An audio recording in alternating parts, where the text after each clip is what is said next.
আপনাকে মনে পড়তেছে কিছু? কি পড়তেছে না? ঠিক আছে। আসসালামু আলাইকুম।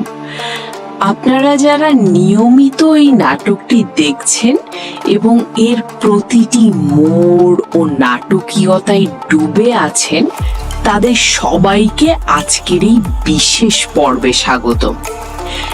আমরা জানি প্রতিটি পর্বের শেষে আমাদের মনে নতুন নতুন প্রশ্ন দানা বাঁধে, আর আজকের পর্বটিও তার ব্যতিক্রম নয়।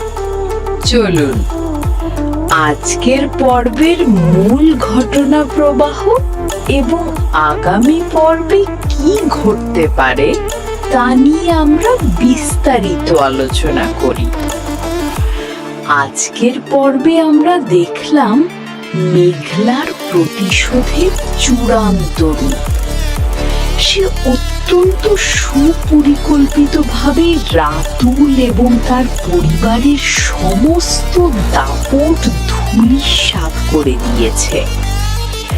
মেঘলার সেই শান্ত কিন্তু দৃঢ় কণ্ঠস্বর, আমি মেঘলা, আমার আর 10টা মেয়ের মতো ভাবিস না, এটি যেন পুরো গল্পের মোড় ঘুরিয়ে দিয়েছে।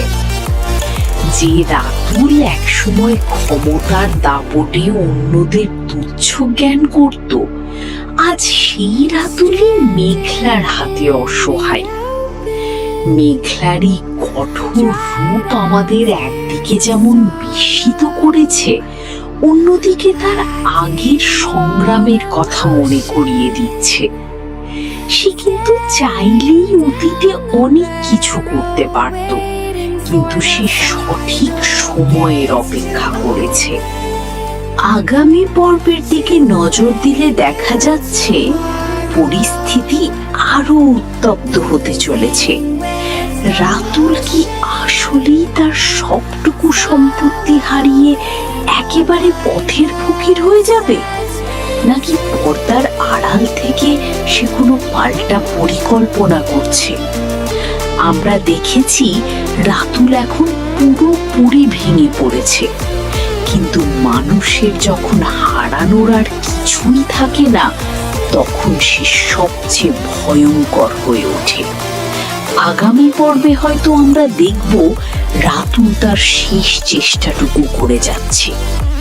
এদিকে মেঘলা কি সত্যি রাতুলকে ক্ষমা করবে, নাকি তারই প্রতিশোধের আগুনে আরো অনেক কিছু ভস্মীভূত হবে? নাটকটির পরবর্তী আপডেট আসার সময় হয়ে এসেছে। আপনারা যারা অধীর আগ্রহে অপেক্ষা করছেন, তারা জানেন যে এই ধরনের গল্পের প্রতিটি মোড় অত্যন্ত গুরুত্বপূর্ণ।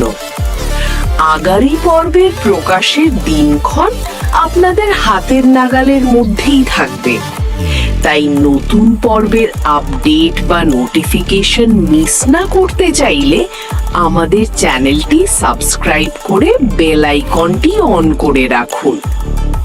এই নাটকের সবচেয়ে আকর্ষণীয় অংশ হলো এর চরিত্রগুলোর মনস্তত্ত্ব। মেঘলা যে আজ এত নিষ্ঠুর, তার পেছনে কি কেবলই রাতুলের অপরাধ দায়ী, নাকি পরিস্থিতির শিকার হয়ে সে এমনটি হয়েছে? রাতুল, যে কিনা একসময় ছিল গল্পের নায়ক, আজ সে পরিস্থিতির শিকার হয়ে খলনায়কের মতো আচরণ করছে।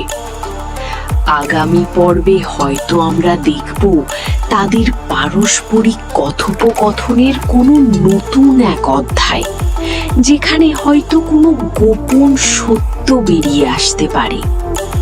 আপনারা যারা এই নাটকটির একনিষ্ঠ দর্শক, তারা অবশ্যই কমেন্ট বক্সে আপনাদের মতামত জানাবেন। আপনাদের প্রেডিকশনগুলো আমাদের খুব ভালো লাগে। কে জানে, আপনাদের কোনো আইডিয়াই হয়তো গল্পের পরবর্তী মোড় হিসেবে দেখা দিতে পারে। পরিশেষে বলতে চাই, সম্পর্কের টানাপোড়েন এবং প্রতিশোধের এই খেলায় শেষ পর্যন্ত জয়ী কে হয়, মেঘলা নাকি রাতুল, সেটিই এখন দেখার মূল বিষয়। আপনারা ধৈর্য ধরে আমাদের সাথে থাকুন, কারণ গল্পের আসল চমকটি সম্ভবত পরবর্তী পর্বেই আসছে। আজকের আলোচনা এখানেই শেষ করছি। আপনারা যারা এখনো সাবস্ক্রাইব করেননি তারা এখনই করে ফেলুন, যাতে কোনো আপডেটই মিস না হয়। আপনারা সবাই ভালো থাকুন, সুস্থ থাকুন এবং আমাদের সাথেই থাকুন। আল্লাহ হাফেজ।